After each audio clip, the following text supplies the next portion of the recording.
Thank you for joining the second work group meeting for Access Sustainable Community Plan Renewal. And tonight we are going to focus on two topics: housing and planning, local planning and land use. Next slide. Sophie, next slide.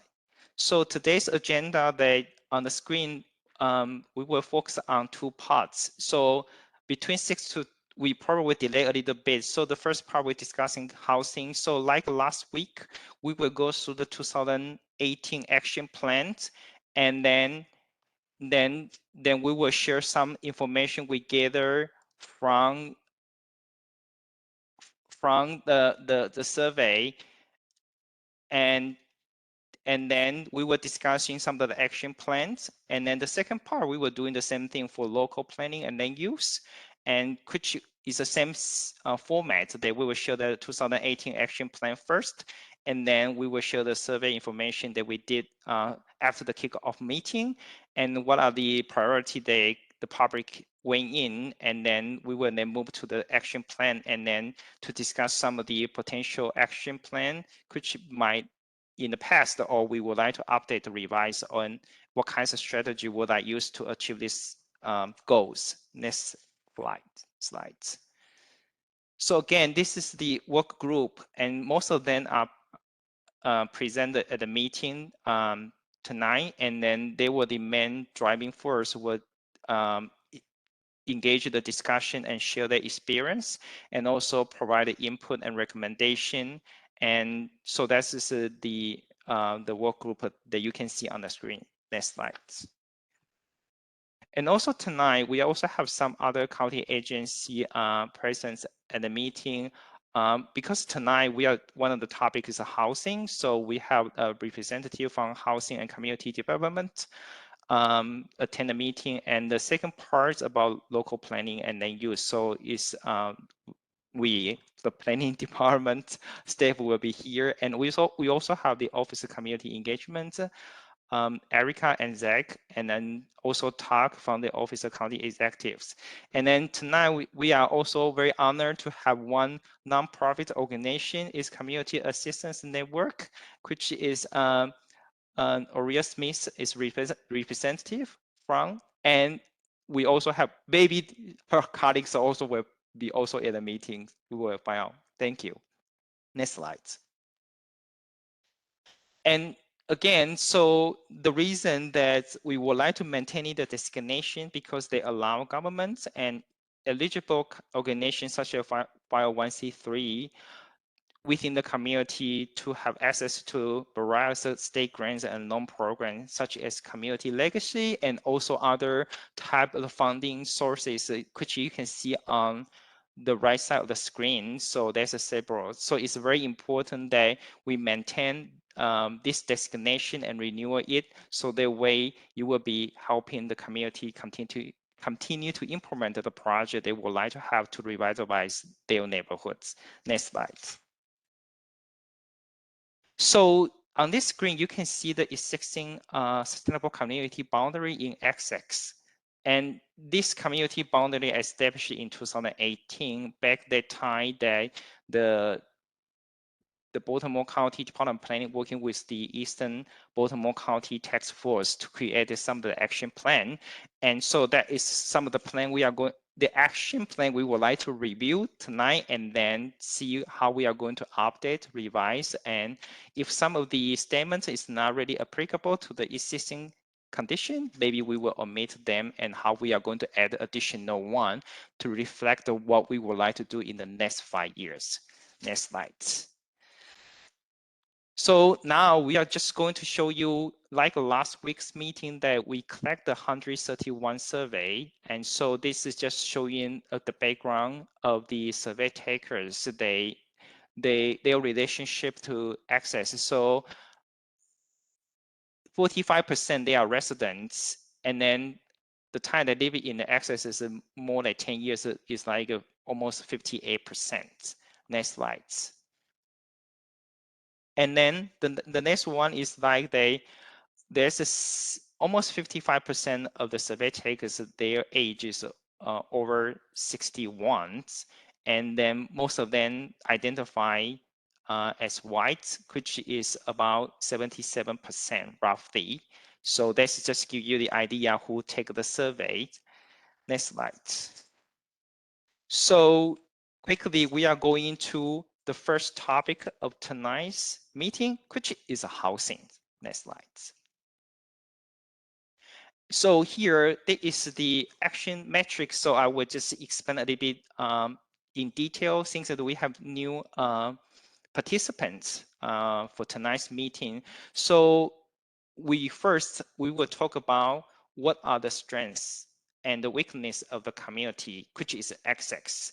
And then based on those strengths and weakness identified, we will talk about what kinds of outcome we would like to achieve regarding housing, surrounding the housing. So the housing could be affordability, increasing home ownership, increasing rental housing, diversifying the kinds of housing available, and improving housing conditions, either interior or exteriors, and housing programs, aging in place, preventing foreclosures, and reducing resident vacancy. So this is some of like several topics we might touch upon, give you some idea.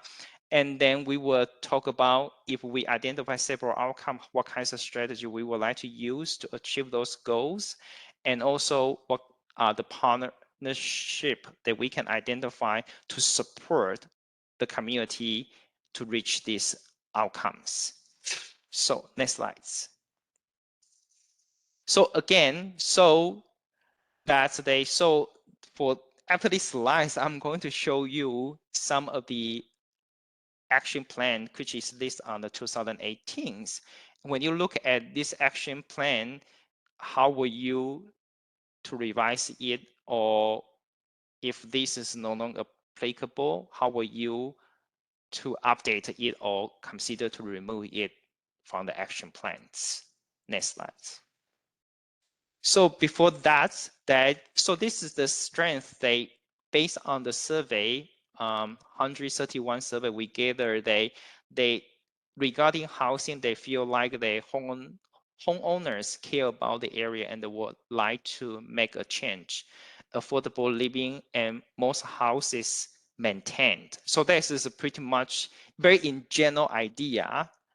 They give you some information that we gather from the survey. Next slides. And here on these slides, you will see there's a two topic, which is listed on the 2018 action plan. So we just group them. So basically they have like 6 statements, but 4 of them on the top, you can see is more related to housing. So in this area, they have diverse housing stocks with World War II era bungalows, 1950 brick townhouses, or 1970 apartments, which is a very, very mixed housing type in one locations.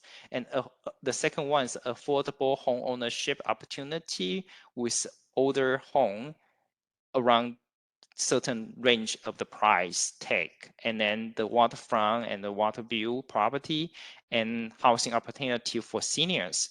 The other one is the housing market, the newly construction housing. There are several newly construction housing developments, and also that's the indicated stabilization of the varied in Essex. So this has been listed in the 2018, and now we are going to discuss what you think about this statement and how are we going to revise or update, or what would other strengths that you think that we should adding into the action plan. Next slide.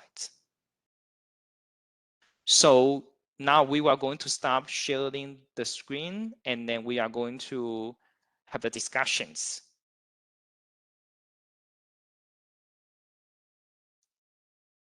So anyone want to kick off the discussion? Kevin?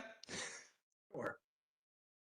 So I guess a couple of different things when it comes to strengths. I think that one or two of the biggest strengths when it comes to Essex that would be sort of additions or fine tuning of the strengths that we have listed would be definitely that diverse housing stock. You know, we have everything from apartments to townhomes to new townhomes, old townhomes, large single family homes, more modest, bungalow, 40s and 50s era houses. It's definitely a eclectic mix. And I think that that certainly is a strength of the area, that it can cater to diverse viewpoints, not only the housing type, but the sort of living style within each of those areas within the sustainable community designation. So you could be sort of in that, tight knit, very dense urban environment in downtown Essex, or you can be more in that little bit more rural sort of suburban area, in Sussex or on Riverside Drive, where you can have a little bit more land, you can have a little bit of a yard. It sort of affords something for every taste, if you will. I think the other thing that's important to mention that wasn't mentioned the last time is that there's a sense of community within Essex, but even within those specific neighborhoods within Essex, I guess you could also call it sort of a sense of identity. Most of the time when you would meet someone, you would say, oh, well, what area? You'd say, I'm from Essex, but it's sort of, what area are you from? Are you from Sussex? Are you from Montrose Farms? Are you from Middlesex? Are you from Hopewell Point? Where, there's sort of a pride in neighborhood or pride in sort of that geographic area that you're from. That's sort of a strength in the area, because it helps define those communities, but also defines that sense of pride. One of the other things that I think that may be worth editing is the price point that's listed for some of those houses. If you could find a nice house for 100 grand, I would be impressed. It's not to say that they're not out there, but I think that since, the original sustainable community designation and the plan that was put in place, the way that the market has fluctuated, there are still many affordable opportunities for someone to go out and find sort of a starter home or another home to sort of move up to, that's within that affordable range, that isn't necessarily going to break the bank. But I think that maybe not putting a price point on that helps to kind of make the plan timeless, if you will, or sort of withstand the ebbs and flows of the market. It just kind of says, hey, it's an area where there's, affordable, diverse housing stock, as opposed to putting that specific number range on there. Thank you so much. Very nicely done. So Kevin touched upon diverse housing types and also sense of communities, and also the price range is more affordable to cater different community members. So others would like to chime in to say more about the strengths regarding housing in the Essex areas.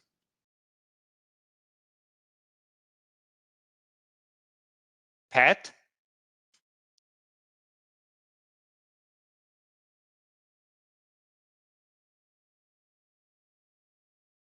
Pat, will you want to say something? How about Leah?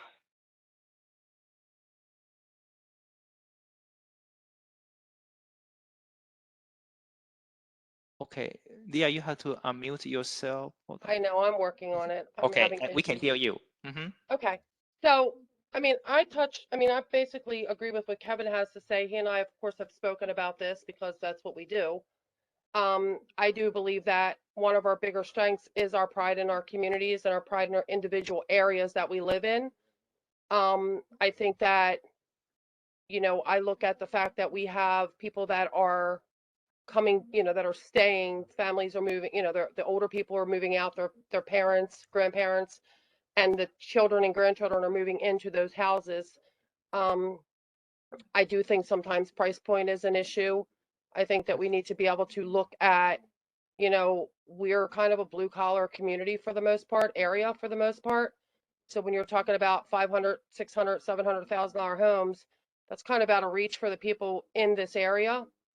So we need to kind of look at affordable housing to maintain what we have here, while still recognizing that we want some of those higher end homes, because we also, we want to be diverse in our economic background, which will bring us more things and better things into our area.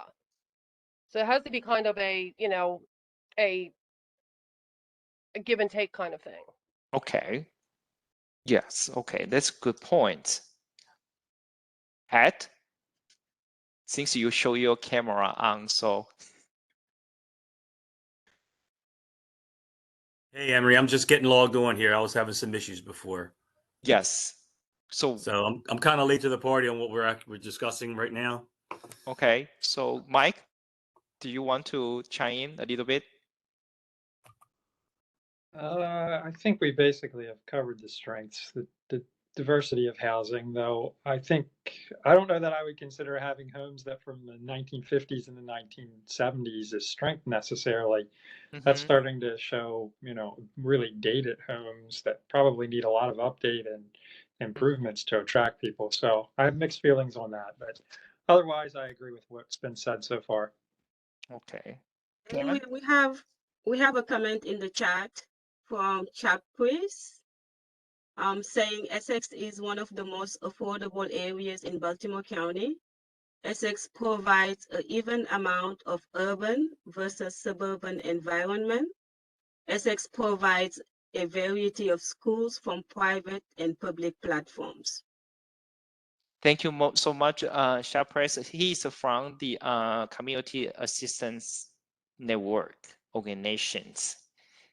Shapres, will you want to say something? You can unmute yourself and just join the conversations.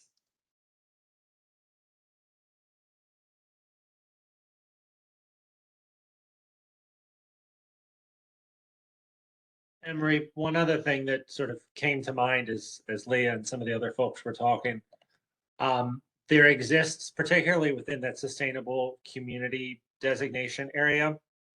I guess I'm looking more so where some of those World War II era apartment complexes are and things like that.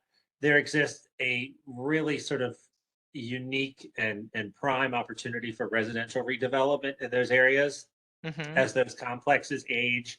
Places like Cove Village, Essex Shire, the Hyde Park apartments, things like that, that are sort of nearing the end of their useful life in terms of marketability in their current state. I think that offers a unique opportunity to either redevelop them in their current state or sort of think fresh as a strength for the Essex area to sort of re-envision what sort of residential component could go there, and sort of gives us an opportunity, because most of those complexes exist on rather large tracts of land, which could open up for some really creative redevelopment opportunities down the road. This is a very good point. Thank you, Kevin, to really address it. Yes, I think that these kinds of type of housing kind of represent a unique for the area, but they also have some potential for future development or revitalization when they get to the end of their useful age. Yeah. Lisa, would you want to chime in a little bit? Sure, I can chime in. I guess I just had a question though, actually. Like, have there been studies done as to how much housing we actually need around here and how that affects the schools and things like that? I'm just curious, just because we have a new development coming next to our neighborhood. Waters Landing is coming in, and that's going to be a lot of, a lot of houses there, and people are already complaining about the construction and about all the traffic and everything that's going to be happening there. And I know, like, off Back River Neck Road, like Sioux Creek area, there's a ton of houses coming. Just like, are there any studies that talk about that?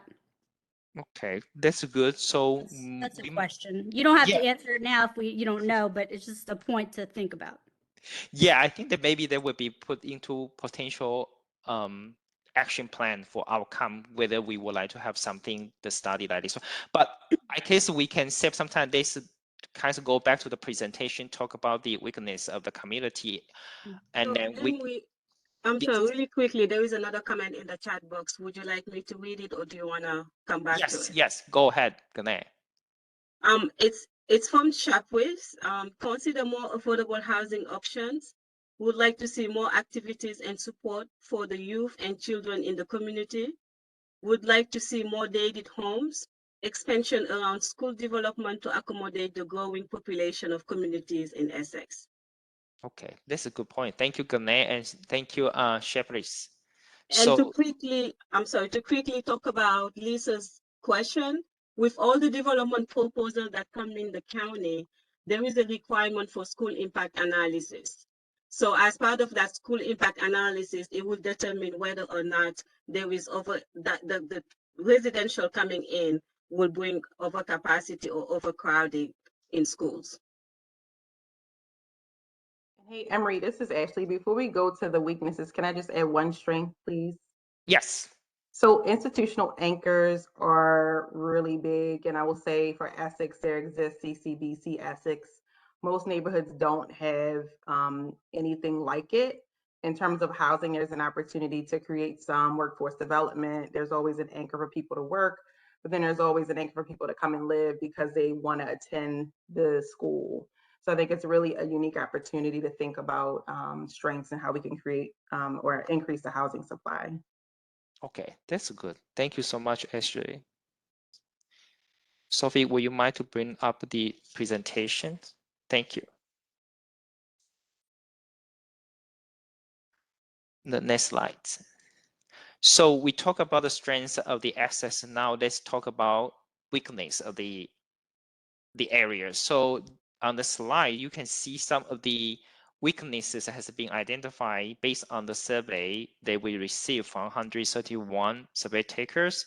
So they did address some of the over redevelopment, especially around the water areas, and then overcrowded and open space being filled up for new housings, too congested, overcrowded.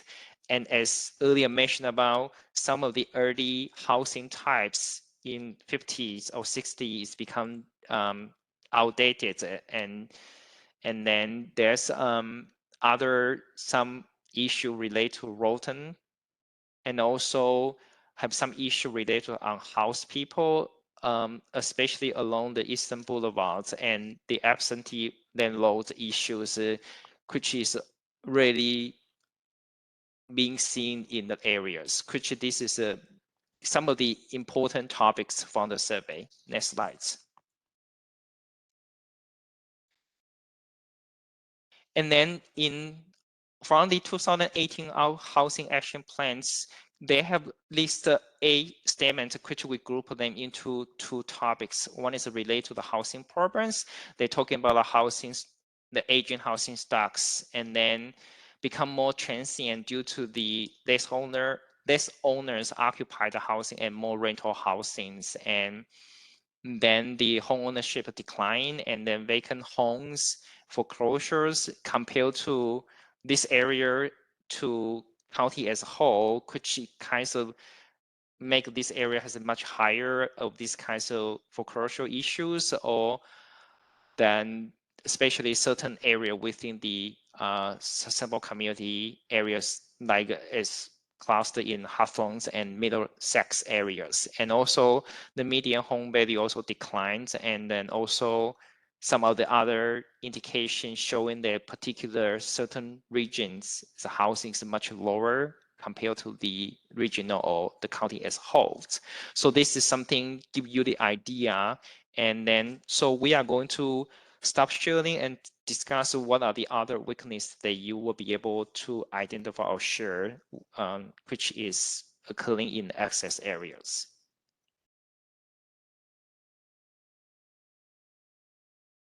Okay, Shannon, would you want to say something a little bit?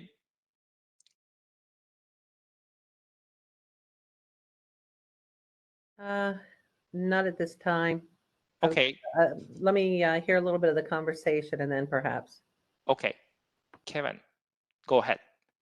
I guess one of the big things in terms of a weakness, and I don't think it was addressed as part of the previous plan, but within the sustainable community designation, there exists, and this was actually something that was brought up earlier in the year when there was a summit of community leaders with the county executive.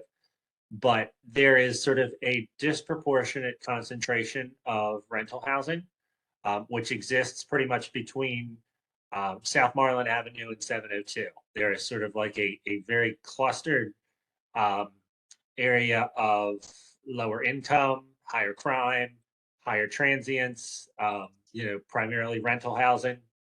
And I think that if we're looking at something that's a weakness, that certainly embodies a sort of one of the biggest problems that faces Essex is that area, that cluster there where everything is sort of grouped together and sort of segregated away from everything else. I think there needs to be a way to address a lot of the issues there as part of the sustainable community designation to help build that area up, improve it, address some of those issues because they contribute to a lot of quality of life issues for the residents that are there, be it renters or homeowners. It's it's a challenge. It's really a challenge, and I think that it's both a weakness and a strength. A strength, as we said before, the opportunity exists to sort of take some of those larger tracts of land where there are those aging World War II apartment complexes, redevelop those. But at the same token, in the immediate moment, it's also a weakness because of some of the problems that exist in those areas. That's true, yes. So I want to slow a little bit there. Based on the survey, they have addressed the unhoused people issues. What do you guys think about that would be the weakness for access area?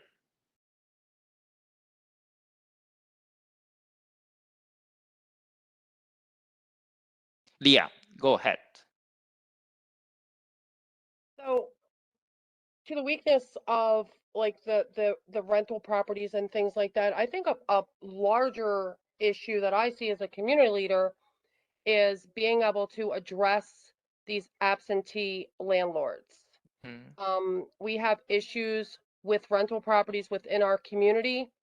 And when I go to the county with the, documentation that we've had, X amount of calls for service, be it drugs, domestics, violent crime, whatever it is, to request that the rental registration be revoked to, put something into these landlords so that they stop renting to, people that are just bringing this into our communities.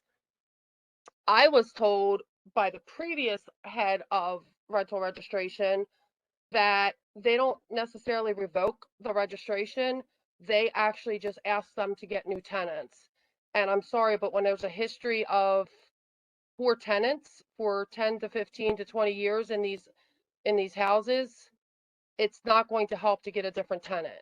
We're dealing with landlords who do not check their properties, who do not check their tenants, who let the properties go downhill and don't address this. So a lot of it has to do with the county actually stepping up and enforcing some of the policies that they have on the books. Okay. Kevin. One of the other things that I think is a bit of a weakness is a perception issue. So one of the things that Leah touched on, and I think the survey touched on, and the plan that was in place previously had touched on, is that there's a lot of rentals, there's absentee landlords, there's blight, there's things like that, and that's all true. But I think at the end of the day, that isn't really the Essex that Leah knows, that I know, that Lisa knows, that everybody that lives in that area knows and sees that diamond in the rough that's there. And I think that one of the biggest sort of challenges that we face, and is certainly a weakness, is there is a perception that Essex is all of those things, that it is an area that is saturated or oversaturated with rentals, that it is blight, that it's a lower class community, that it is more blue collar than most other areas, be it Towson, Cockeysville, Owings Mills, things like that, that it's sort of a lesser than in comparison to some of those other areas, when in reality, that's not necessarily the case. It has its own strengths and weaknesses, as do those other areas. But I think trying to address that perception issue, is certainly something that we should look at moving forward. And I don't know if to do that, if that's something that's similar to how the DRC went and started doing different marketing campaigns, first-time homebuyer grants, tours of different communities within the area or within that sustainable community designation, may be a way that you could address that weakness to help improve the area and improve the perception that people have of the area. Thank you, Kevin. Pat? Yeah, kind of. I mean, I agree with, because what Leah's experiencing, we're experiencing the same thing in my community. So I kind of agree with everything she said. One issue I've been seeing lately is which like the absentee landlords, but these LLCs are buying these houses up now and renting them out. And that seems to be getting more prevalent than just, guys that want to take houses and flip them, and then, or guys that want to buy a house, and, get an additional income. But then you have these LLCs, when you have issues like code enforcement and things like that, they're extremely hard to get a hold of. They may have a mailing address, which is, 8 or 10 states away or something like that. And I think that's some type of issue to where we need to find a way, like Kevin was saying, to entice people to be able to buy and live in the house, because this community has a lot to offer with the parks that we have. And we have Middle River out here on the side and the Baltimore County Park here too. So, and I mean, just some of these tenants, if you're just constantly having to call code enforcement on them, and then code enforcement has to try and find the owners as well. So, I think that's something that I would consider a weakness, that we need to kind of put a curb on these companies buying up the houses and then renting them out. Thank you, Pat. I think these LLC issues it's good. Ariel? I think income-based housing would be beneficial due to the inflation. A lot of families cannot afford living in the community with one income. I noticed that a lot of families are working off of just one income and can't sustain, or having children and only can work in the daytime, due to can't afford for daycare, and and cause them not to have enough income to be able to afford housing. Okay, good point. Emery, Yes. we have 2 comments from Chapuis. Concerns around increased crime, vacant homes, and adequate landlords in good standing with MD compliance. And then Chapuis also said agreed. I think that guess he agreed with what Pat and Kevin say about the LLCs buying the home and kind of flip and not really presence in the community and hard to reach. Thank you, Gane. You're welcome. Ashley, will you have anything to add?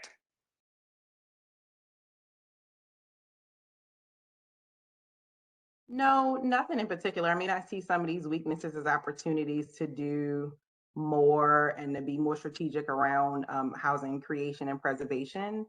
But I'll just share an article about the institutional investor, which is the LLC groups that we just sort of chatted about. And I think the story of how they can work to diminish property values is becoming prevalent in the housing space. So I think it's worth, talking about and tracking from a place-based perspective. So I'm just going to share this article in the chat.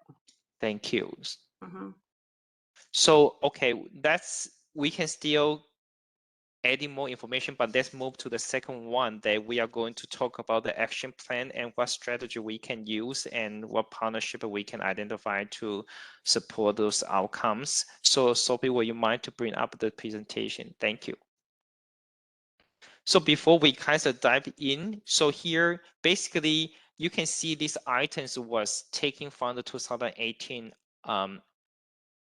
action plan, which has been listed as outcome. So based on the survey, that we can see that 30% they would like to rent as the top issues that help lower income elderly remain in the housing. And then the following by that will be develop a plan to address absentee landlords, and then followed by that is increase home ownership and then rehabilitation of aging housing stocks. So this is some of the issues which we are going to review in the next few slides. Next one. So we will have like a 5 outcomes listed in the 2018 housing action plans.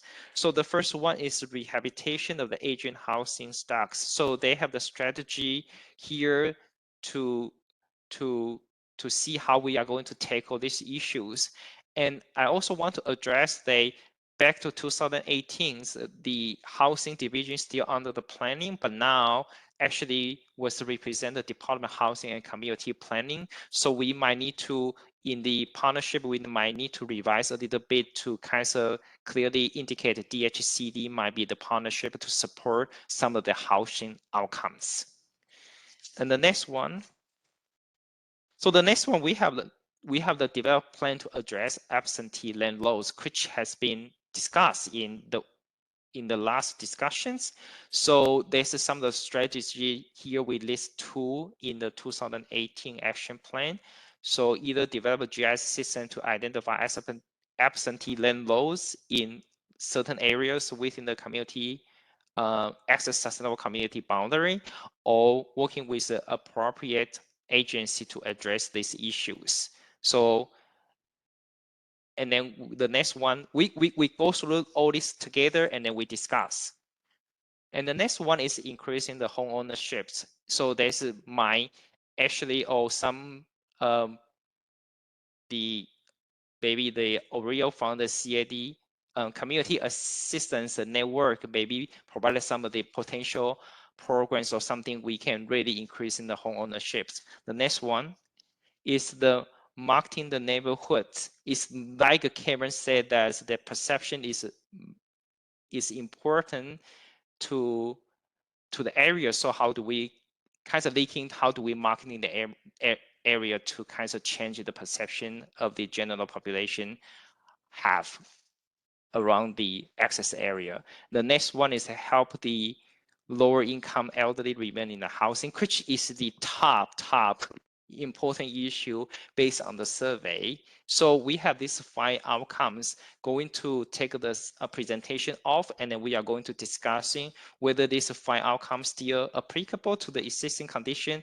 Is there anything we would like to add or revise these 5 outcomes?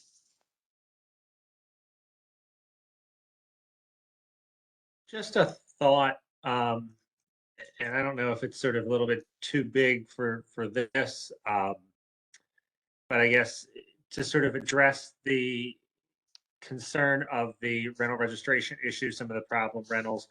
One of the things, so my family has a house in Ocean City. One of the things that the town of Ocean City does for all of their rentals is they require a decal to be placed in the window that's actually scannable by the police department. So if there are issues, or by local government in general. So if there are issues when they go out there for noise complaints, for blight issues, for trash, for debris, there's actually contact info that is then provided for the owner to that either law enforcement, code inspector, whatever it is, so that they have all of that info. It sort of then makes it easier for them to then go and sort of enter a portal within a, I guess the town's government or what have you for all of their rental registration stuff. But I wonder if that might not be a unique opportunity for us to do as sort of a pilot program within that sustainable community designation that we have here for places like Hawthorne, Middlesex, areas where things are a little bit more densely populated and you have a little bit higher of a rental concentration, that you might be able to sort of launch a pilot program to see how it works on a smaller level. And then if it's successful, launch something, on a more broader scale through the county. And then to that same end, to deal with the vacant issue, Baltimore City had recently launched, a QR code thing where they require all of their vacant properties to have some sort of a QR code on them, so that if it's a neighbor, county government, anybody that's looking for contact information for the owner, that's sort of easily accessible. But it also helps the local government create and maintain a database of those vacant properties, so that they know what should be then watched, monitored for code inspection stuff, police department issues, which then kind of helps to stabilize that community. And thinking a little bit more outside the box as well, if you then have sort of a portal for that information, that then opens up the door for, hey, maybe there's somebody else in the neighborhood that wants their son, daughter, niece, nephew, cousin, grandkid to move in, and they would be able to have that information to do that. Maybe there's an investor that if they're able to go through the neighborhood and see, oh, hey, I flip houses and saw that, these 3 on the same block are vacant. That would be a really neat project that we could come in and do things like that.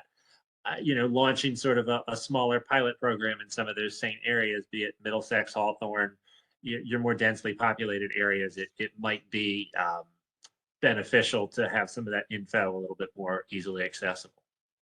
Thank you, Cameron. So now I saw actually posting on the chat that they actually do want to talk about housing opportunities, financial programs, and also housing accessibilities modification program a little bit to the group. Sure. So thank you, Emery. So I shared some links in the chat on our landing pages where you can learn more about the existing programs that we have for homeowners to rehab their existing home and or create some accessibility. And so it's something that wasn't listed as an outcome, but I think as folks age in place and as folks find themselves requiring more accessibility in their homes, many of these programs could be very helpful to folks. So the first link is just a landing page for all of our rehab programs. And the second link is for the modification program, HAMP, which is available for folks who are renters or homeowners at 80% of the AMI or below.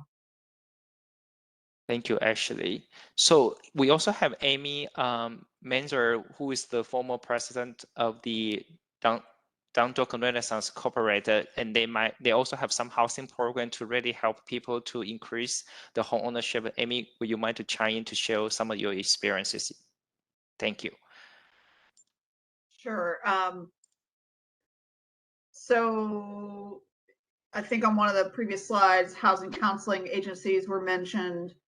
That's certainly something that, and the county funds a number of housing counseling agencies that serve the Essex area. So they're not, the housing counseling agencies aren't restricted to a neighborhood.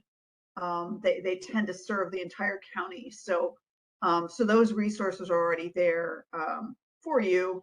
But there may be a need to do more with marketing to connect people currently in the area. Maybe they're renting, but they might be willing to consider becoming a homeowner, and connecting them within the community could be helpful. And Dundalk Renaissance has used funding from the state to support community marketing initiatives that can help connect prospective homebuyers with programs, can help connect homeowners with programs, whether they're the kinds that Ashley has posted or other programs that we frankly make up. So Dundalk Renaissance, we've used federal money to do acquisition rehabs of single family houses for homeownership for lower income home buyers. And that's something that could be done in the Essex area. Dundalk Renaissance also, I'm trying hard not to say we, since I don't work there anymore, but it was over 15 years, so bear with me. Dundalk Renaissance also, we created a program, see there I go, called the Market Boost Partnership Program, where we actually worked with private investors who are the kinds of folks that are flipping houses, in some cases using them for rentals, but also renovating to sell. And what we tried to do is we tried to lure more of them to Dundalk to do some of those acquisition rehabs in Dundalk at a time when there wasn't a lot of that going on. And so we were able to use state funds to basically subsidize the private developers to do more of those house renovations in the community. So to get more of the fully renovated product out there that a lot of current home buyers are looking for. I realize the market over the last several years has been really tight, and standards might have shifted somewhat, but Dundalk Renaissance has also been involved in some aging in place initiatives where they've used grants to help seniors, and they're now part of a senior home repair program that's countywide, managed by the Department of Aging. And I'm certain that I'm forgetting. Dundalk Renaissance has also done home renovation loan programs, and those have really been kind of efforts to help current homeowners incentivize them to stay and reinvest in the community. So instead of leaving for greener pastures or a newer house in Harford County or wherever, stay in your current home, fix it up, get that new kitchen you've wanted for some time, but also the program required people to make some exterior improvements so that your neighbors might notice that you did something, because that would have a more positive impact on home values on your block. And also help encourage neighbors to be like, oh, it might spark their interest in making an improvement too. And we actually found that to be the case, that sort of like we might beat them over the head multiple times with information about the availability of the program, but oftentimes people weren't noticing or paying attention until they saw a neighbor or two had done something, and then it was kind of like, whoa, how can I do that? So I could go on, but those are some of the kinds of strategies. Thank you, Amy, for sharing this one. I think they have these kinds of physical example is really important in the community, because this is a kind of demonstrate that there is some potential grant can really impact the neighborhood. So I see the Shepherds share something on the chat. The review of land laws in good standings with the MD compliance before evictions can take place. Many rental properties and owners are in process of changing ownership, and the tenant is not aware, which then prevent of delays. Assistance provide through the Baltimore County. And then he also agreed housing counseling support is needed, as many residents do not understand or know what is expected. Thank you so much for this comment. And I also want to say, Trafana, will you want to share some experience that you have with your organizations regarding housing?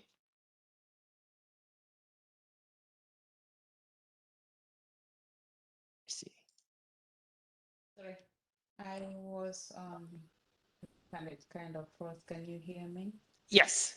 I think my comments would have been captured by the comments that have already been aired out. So I don't think I have anything new that I want to put, but I think one of the things that I see in the community is one of the strengths that I see in the community is being a diverse community in Essex.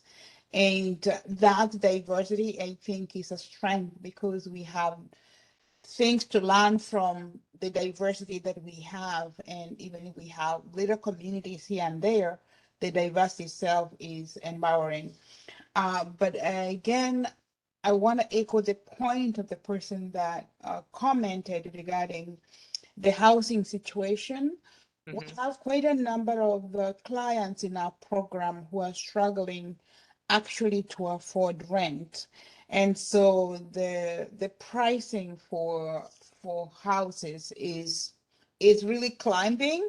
I don't know if other areas are experiencing that, but the Essex community is where we have the largest number of people that are seeking rental assistance. That's what I say. Thank you for pointing out this. Is anyone would like to kind of respond to this or share some? Okay, Rosemary, go ahead. Hi, I guess I'm confused because, and please know that I'm saying this in a good place. I've lived in Essex for 15 years. I'm a widow. My daughter's in 7th grade. She attended Mars Estates Public School, and she's in Stemmers Run right now, and I'm the PTA president of Stemmers. But how does bringing in people or residents that need rental assistance that can't afford to live here helping the community? They can't support the local businesses. They can't support the local restaurants. It's not, and I could be totally wrong, but, and I'm a realtor as well, so I hear what people are telling me, but that is not what attracts people to a community. Like, no one ever goes to Fallston or Harford County because they have a high number of rentals and assisted living, and not assisted living, but rental, Section 8, or programs like that. So I'm confused on how this is going to help Essex as a community. I don't know if I can just respond. What I'm responding in is looking at the pricing of the rentals so that we don't have people struggling. It's not about bringing people in, but I'm more coming from supporting the people who are there to thrive, because that's what we do. in our work is to identify the residents who are there so that they're not moving out of Essex because the renter is out of their range. And that's Okay. where, forgive me where I'm coming from, but that's what I say, that we look at the developments that are coming in as much as we want to improve and all that, but we make sure that the developments are at par with the income of the people coming in. But recently we have had, and of course, people have been impacted by COVID, and many of them are struggling. But how do we stabilize them without just getting the development in and pushing people out to go to Frederick, for example, because there they can afford. Okay, that makes sense to me. So you want to keep, and that, okay, I'm glad that I spoke up. So you want to keep the people that are already here, the ones that are already attending the schools that my daughter goes to, or the school that my daughter goes to. You want to keep them here. They've been here, they're staples, they're good people. Let's keep them here. We don't want them to have to leave here because a landlord has upped their rent or they can no longer afford the rent. I think that's what you're trying to say, correct? That's correct. Perfect. I understand and appreciate that. I just don't want them to leave and then, just the same. It would be a shame if they left and then the same thing keeps happening over and over again. So yes, I do agree with that. And so, Okay. Rosemary, this is Ashley from DHCD. I just have to share that housing opportunities are uniquely linked to economic development. So I don't know if folks know, but the county's set to grow exponentially over the next 10 years. We'll need places for people to live. So for as long as neighborhoods have people in them, they're vibrant. And regardless of people's incomes, folks are going to use the market. They're going to be contributing to the economy, despite the thought that they don't have the money to. So I just wanted to share that, like, housing is economic development. And so people are linked to vibrancy and growth. Thank you so much, Ashley and Rosemary and Thank you, Travana. Ashley. Yes. So before we move to this, the second topics, the shepherds also share something that the concerns that we will not be able to maintain the people they are here, which is a response to Travana's issues. They try to maintain the people who has been living in the areas. Okay, Amy, the last comment before we move to the next section. I know I already blathered.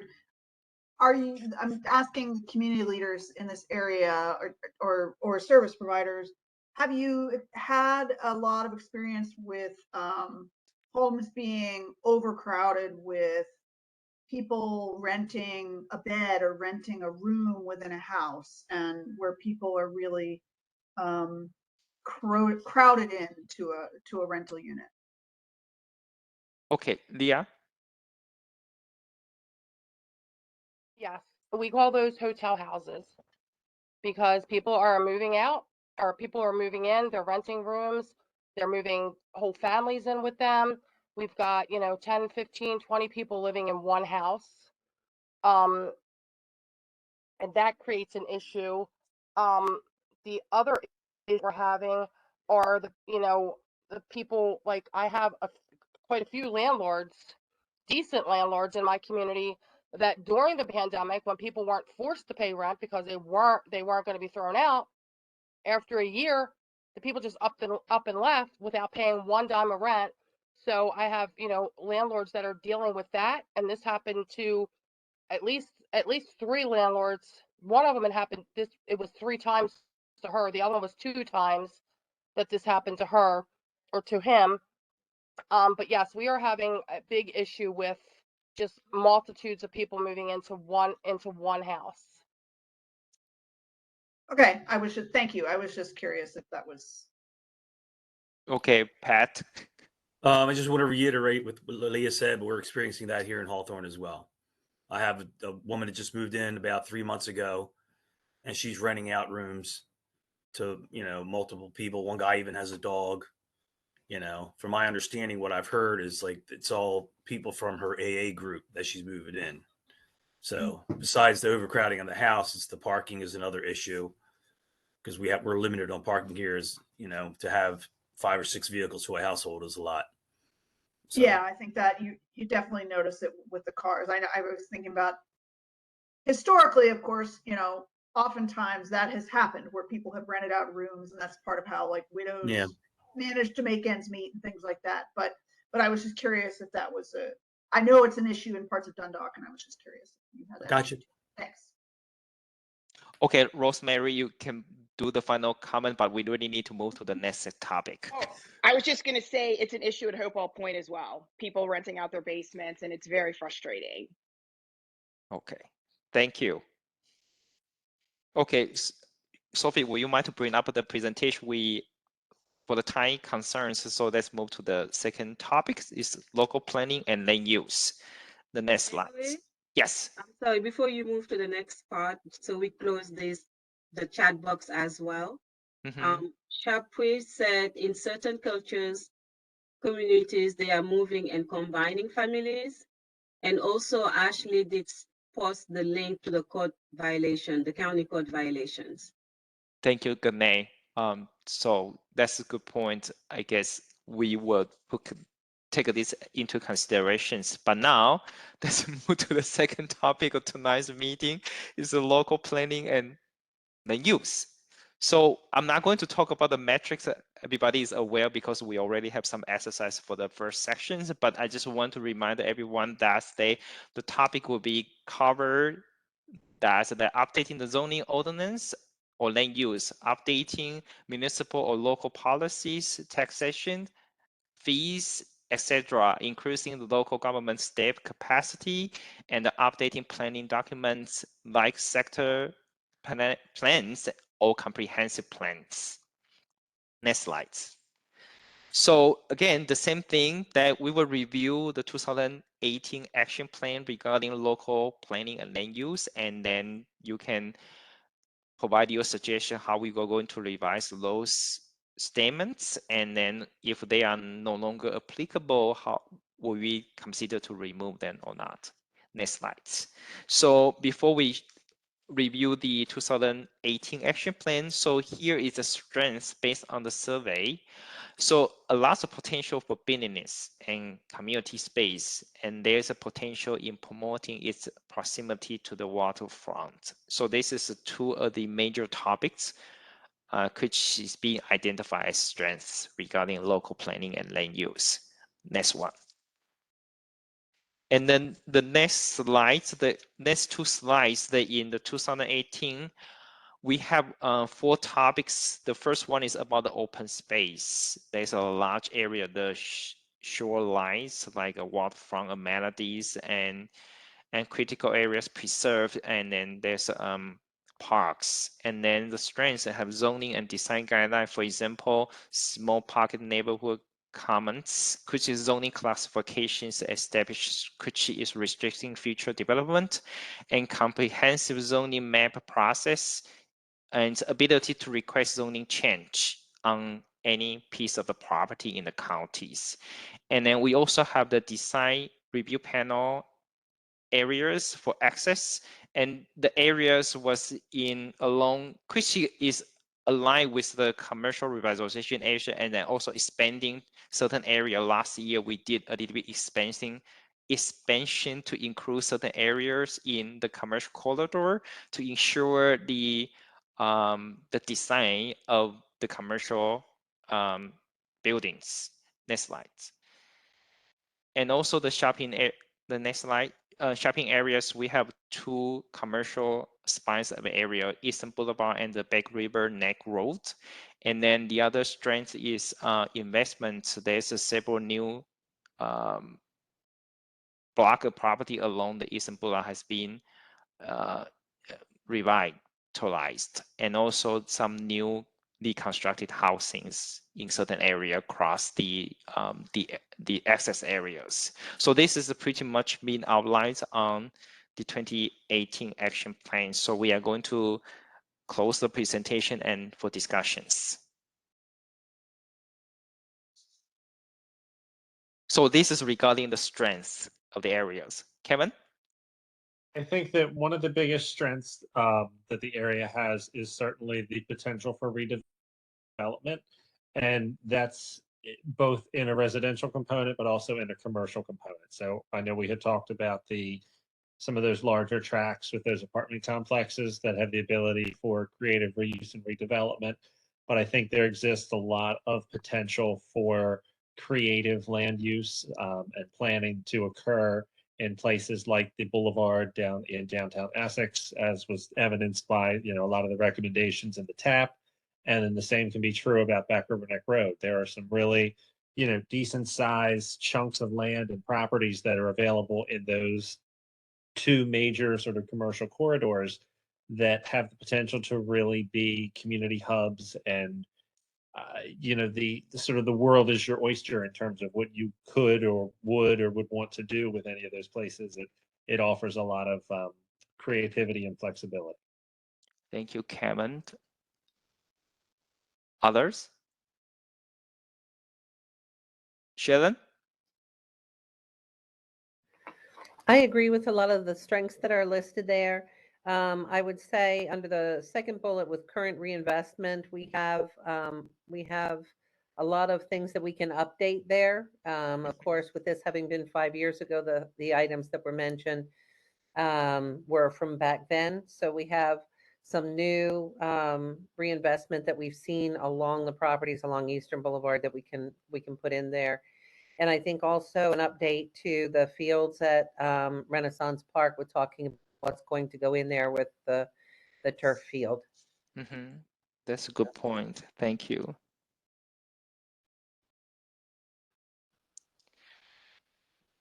Mike? Yeah, I would say the strengths are the mix, that we have a good mix of commercial space, residential space, and then we do have some actual like green space too. So the question is, how do you protect the green spaces, and how do we repurpose some of the commercial spaces to either be better residential areas or attract new businesses? Okay, that's good. Lisa?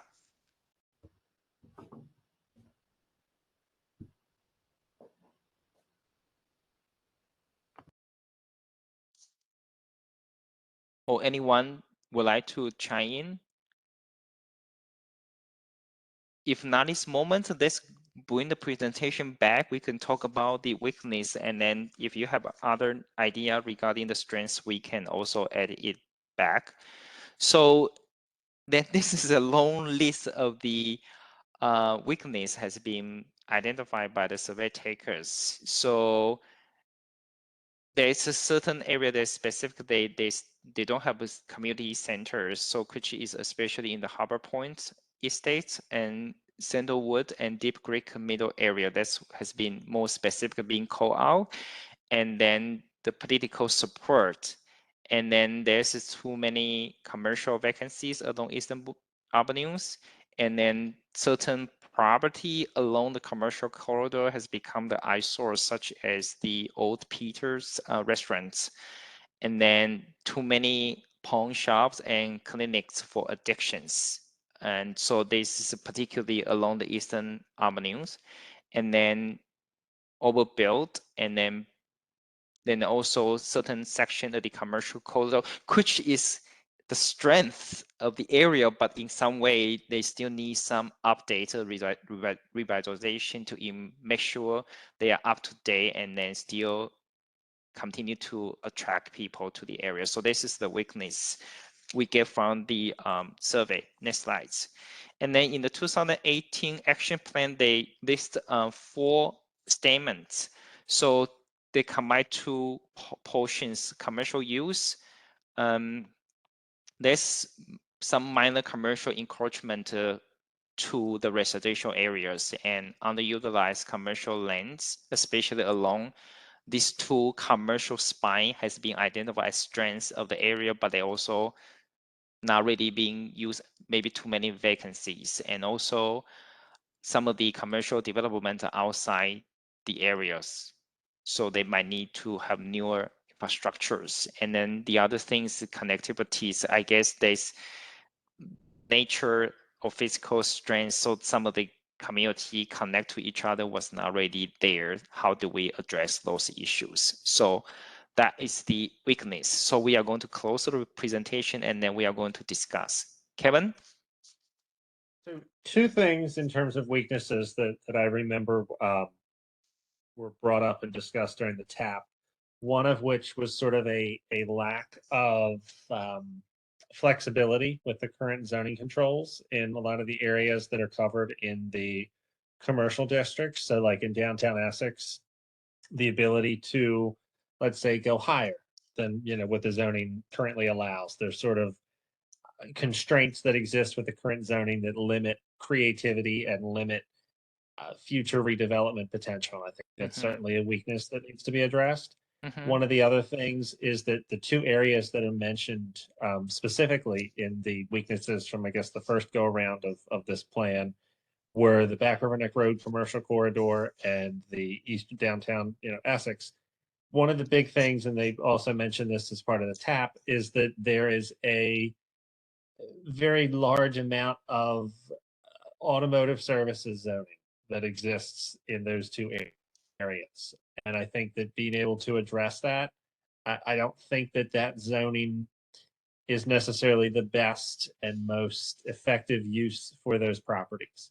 To have 7, automotive repair shops or gas stations within a 2-block radius, I don't know that that's really the best planning mindset to have when you're trying to make the best use of the land that you have and the property that's available there. So I think being able to look at that through a more creative lens as some of the future CZMPs come up and, might be a way to address that weakness there. Thank you. I think that both of your points address on the zoning issues, which, yes, limited creativity and also kinds of permit a certain type of use, which is become very overly concentrated in the areas. Yeah. Others? Well, I think you have something you would like to share.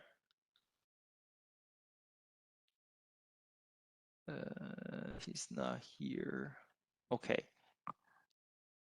Leah? I'm just looking at the list. I'm sorry, the list of weaknesses, and so the political support. I'm going to have to say that I disagree with that because I think that this may be, especially in the Essex area, the one time in many, many years that we've had the eyes and the ears of the county executive staff and the county executive. And he has been busy in this area and he has made promises, upheld promises, and continues to do what needs to be done. So I think we at least have the support of the county executive. The commercial vacancies along Eastern Avenue, a lot of people don't want to put a business in there because there's nothing there to sustain them. And that's what I've heard, from people that I've approached with that. And then I'm going to agree wholeheartedly with the too many pawn shops and clinics. I mean, on the one stretch within a 2-block stretch of Eastern Boulevard, we've got 7 drug clinics. We don't need that many drug clinics. And if we do, then we have bigger problems. There are 4 that are open under one name, but only one is used. So 3 of them are just shadows of buildings. They're just there, I think, just for numbers, to increase their numbers. That's the thing that we need to look at is how are we going to fix these weaknesses? That's what we need to address, is getting these things under control, and how do we bring the better businesses in? How do we revitalize that boulevard? And, I'm kind of hoping that the TAP was going to do that. And I hope that it does, and it doesn't fall to the side like it has in the past. Thank you, Leah. Shannon? I agree with a lot of what's being said. And I think kind of one of those smaller points of weakness, but worth mentioning, is kind of a visual pollution, I guess I would call it, along the boulevard with the number of signs or mini boards that you have with all of the businesses that are there, many of which are not even being used anymore. And it makes it difficult to see things that might be attractive, that are kind of hidden, the banners that are there, or if you have trees and other streetscaping items, that makes it difficult because there are just too many things for the eyes to look at that are less attractive. So, in some cases, you'll find that putting a little bit of uniformity to some of that can assist in eliminating some that is no longer being used, or just detracts from the overall beauty of the streetscape. Okay, thank you, Sharon, Leah, and Kevin for the comments. So let's move to the next sections and to discussing the potential outcome regarding local planning and land use. So Sophie, would you mind to bring up the presentation? So before we go into those outcome, so here just the slide to show you which is all the outcome has been identified from the 2018 action plan. So the most important one is that from the survey taker, they would like to at least almost 50% reinvestment in older shopping center, and followed by that is increasing awareness and the use of commercial revitalization district incentives, which is almost like a 19%. Okay, the next slides. So we have like 4 outcomes, which is on this screen you can see increase awareness and use of commercial revitalization district incentive, which is labeled as the second important based on the survey. And so here we have like expanding marketing outreach of the programs or holding the meeting with community for residents and business owners to spread the awareness of the programs. The next slides. The next slide is the reinvestment in older shopping center, which is the ranking the top one, almost 50% among the 131 survey that we take. So we need to outreach to property owners, promote incentives, or expanding outreach to the investors, or contact commercial real estate agents to attract use to the areas. The next slide. And then the next slide is reinvestment in commercial corridors. So there's a 4th strategy being identified, which is marketing and expanding the outreach to the investors, or promote any type of incentive to make sure the commercial corridor being revitalized. And the last one is study possible zoning change along the commercial corridor, which has been identified the existing zoning classification might be too rigid, not really flexible for certain creative use along the commercial corridors. So now we are going to open the discussion, see whether how you feel about these 4 outcomes identified in the 2018 and what we'd like to revise them and update them or add the new ones. Leah, you have your hands on. Would you want to go ahead to chime in? No, I just forgot to take it down. Okay, now Sharon just jump in. Sharon? I agree wholeheartedly with outcome number 1 about increasing the awareness and use of the commercial revitalization district incentives.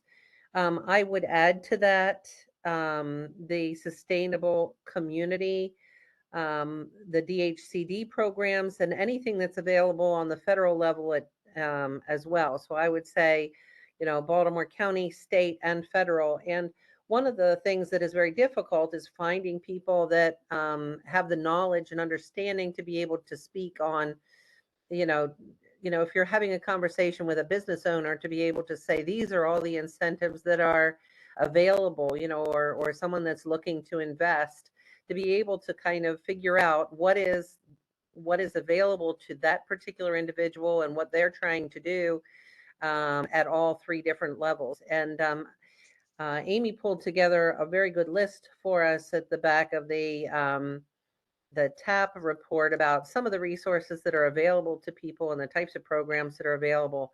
but I think it would be very valuable to have meetings with small groups or a larger group of business owners just to be able to provide that information to them. And I see that as a critical outcome with the strategies that are listed there, to try and bring this information to people, because there are some state programs that are available, especially on properties that have been vacant, that are outstanding programs that people need to know about. So I really put a lot of emphasis on that. And I think in that case, some of the other outcomes with investing in shopping centers and the commercial corridors will come once people are aware of what's available. Okay, this is a very good point. Thank you, Sharon. Anyone else?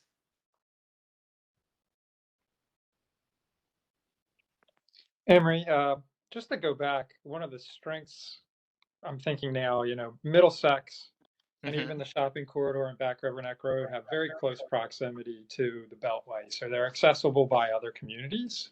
And so I think one of our goals needs to be to revitalize those areas into something that will attract people from other communities. So, I'm thinking, how do you turn Middlesex into the Avenue or like Canton Crossing? How do you attract in modern businesses, the healthier foods like acai bowls and the barbecue places? And, what can we do to incentivize for businesses to build up those places and move in? And then for the Boulevard corridor, is it time to not think of that as a business district? Is there something else we can do there? Because, the parking is not really great. There's a whole bunch of businesses, it sounds like, that people don't want there. So how can we approach this from a different point of view? And, does it necessarily need to stay a business district still? Okay, that's good points. Pat? Yes, for the outcome number 2, the reinvestment in the older shopping centers affects us because Hawthorne Plaza is definitely in need of some upgrades. And I like the strategy A, find ways to promote incentives. But my experience with dealing with Thornhill Properties is they're really tight with their money, and they're not, it was a real struggle for us to get them to put a enclosure around the dumpster at Family Dollar because it was in such disarray. And that's the entrance to our neighborhood, and to drive by and see that. I mean, they finally got the thing up, but they're not, enforcing the fact to keep it closed or to have the Family Dollar employees break down boxes instead of just throwing them out. And then it also is promoting illegal dumping as well, which the property management has stayed on top of. I will have to say that. But in addition to revitalizing the shopping centers, I would say there needs to be some type of, rules or code of conduct as far as what the store owners can display outside of their property and things of that nature. Because we have a furniture store that they like to put furniture outside on the sidewalk. And one of the pieces of furniture is a mattress wrapped in a dirty plastic wrapper. So it looks like it was actually dumped there, but it's actually what they're trying to sell. And they put on it in shoe polish, $99 on it. And that just is a bad look. And when I went to code enforcement about it, they said, there's the county code says a business owner can display that kind of thing. But they have, like a chair that's a stiletto heel with all these fringes and stuff hanging off of it, and just crazy stuff like that sitting out on the sidewalk. And I just don't think it's a good look, as far as, being the anchor of our community. So things like that, I would say, there has to be some type of rules or something to keep the front of your store area nice, something like that. But yeah, I fully agree with reinvesting in older shopping centers because it affects us as well. So okay, thank you, Pat. So here on the chat, we have Shepherds agree some of the comments being stated, and then Rosemary said healthy food, yes, and then Rosemary also said yes, the sidewalk displays are necessary and an eyesores. So she also agreed what Pat has been point out the situation in his communities. So anything else? I think that before we kind of close the meeting, I want to see whether that Mike point out one of the questions that other than business, did they have other potential development might be along the commercial corridor we have? Do you guys have any thoughts want to share in response to Mike's questions?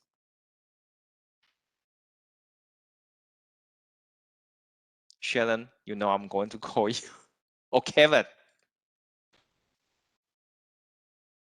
I actually was just typing something out to Kevin. Just one other, I just had one other point before moving on, and that was just the outcome number 4 about changing zoning and whatnot. We have run into limitations in our conversations with business owners about what the current zoning is down there. And I think one of the things that was being discussed was like an overlay area for zoning for that main corridor along Eastern Boulevard. And so if that is a possibility, that might help with some of the zoning issues there and help to bring in new development. I would echo Sharon's comments about the potential to, I guess, study and investigate the benefits of some sort of an overlay district. I know that was also something that was brought up and discussed as part of the TAP.